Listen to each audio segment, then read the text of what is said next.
Kalau jarak nak pergi balik kerja dah macam balik kampung, boleh consider lah skuter ni. Skuter apa tu?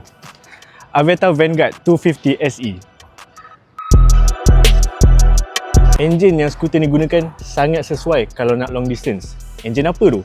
244.2cc liquid cooled single cylinder. Berapa power dia? 24.5 horsepower dan 22.5 Nm of torque. Cukup smooth. Kalau buat suspension pula, suspension depan dia pakai telescopic fork. Tapi beza SE dengan standard, SE ni tinggi sikit, 37mm. Kalau untuk suspension belakang pula, twin shock absorber dengan ada gas reservoir. Kalau buat braking pula, SE dengan standard, size disc dia sama je, 260mm. Apa yang bezakan SE dengan standard?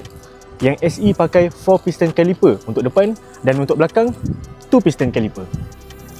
Skuter ni nampak besar tapi berat ke? Berat sikit lah, 177kg dan ketinggian seat dia 780mm. Ruang bawah seat dia 23.5 liter, memang cukup besar nak letak barang. Kapasiti tank minyak dia 13 liter. Antara features yang skuter ni ada adalah 7-inch TFT LCD screen yang boleh disambungkan dengan smartphone you guys menggunakan Aviator app. Selain itu, skuter ni juga ada TPMS monitoring system, dashcam di bahagian hadapan, dan yang paling best, adjustable windshield.